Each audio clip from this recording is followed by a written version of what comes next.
தென்காசி தொகுதிக்கு வந்த உதயநிதி ஸ்டாலின் அவர்களது வாகனத்தில் பறக்கும் படை அதிகாரிகள் சோதனைகள் நடத்தியதில் கட்டுக்கட்டாக பணம் சிக்கியதா என்ற தகவலை இந்த வீடியோவில் முழுமையாக தெளிவாக நாம் பார்க்க போகிறோம்.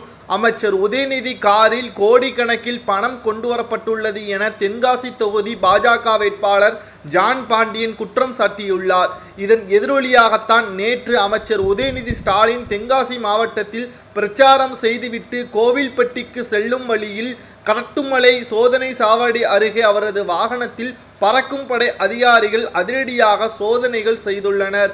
இந்த நிலையில்தான் அவரது வாகனத்தில் சில ஆவணங்கள் இருந்ததாகவும் யாருக்கெல்லாம் எவ்வளவு பணம் கொடுக்கப்பட வேண்டும் என்ற லிஸ்ட் இருந்ததாகவும் பறக்கும் படை அதிகாரிகள் கைப்பற்றப்பட்டிருக்கிறது. இதன் மூலமாக திமுக வேட்பாளர் வெற்றியடைய வேண்டி பலருக்கு பணம் கொடுக்கப்படுவதற்கான லிஸ்டாக இருக்குமா என்ற ஒரு சந்தேகத்தில் தற்பொழுது பறக்கும் படை அதிகாரிகள் சோதனைகளில் ஈடுபட்டு வருகிறார்கள். விசாரணை முடிந்த பிறகுதான் உதயநிதி ஸ்டாலின் அவர்களிடம் இந்த விசாரணைக்கு பிறகு வாகனத்தை ஒப்படைக்கப்படும் என்ற தகவலும் தற்பொழுது வெளியாகி இருக்கிறது.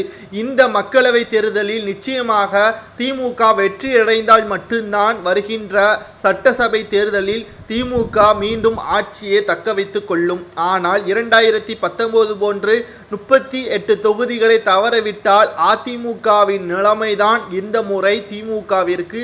மேலும் இனி திமுக ஆட்சி அமைக்க முடியாத அளவிற்குத்தான் மக்கள் அவர்களுக்கு ஓட்டுக்களை எதிராக செயல்படுவார்கள்.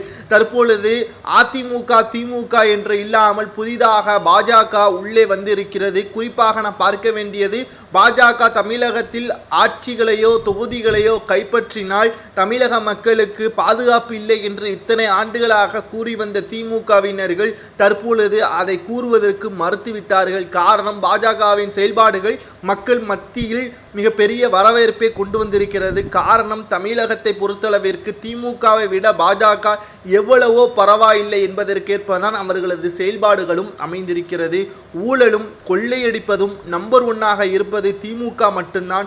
அவர்களை விட பாஜக எவ்வளவோ மேல் என்பதற்கேற்பதான் திமுகவினர்களுக்கு எதிராக தமிழக மக்கள் இந்த முறை ஓட்டு போடுவார்கள் என்றும் கருத்து கணிப்புகள் வெளியாகி இருக்கிறது.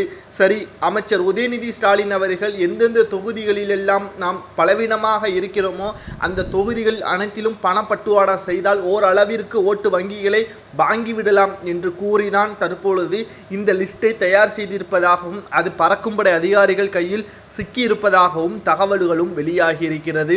உங்களது கருத்துக்களை கூறுங்கள். இதனால் இவர்களது வேட்பாளர்களை தேர்தல் ஆணைய அதிகாரிகள் ரத்து செய்யலாமா, பணப்பட்டுவாடா செய்கின்ற ஒவ்வொரு திமுகவின் வேட்பாளர்களையும் ரத்து செய்யலாமா என்பதை கூறுங்கள்.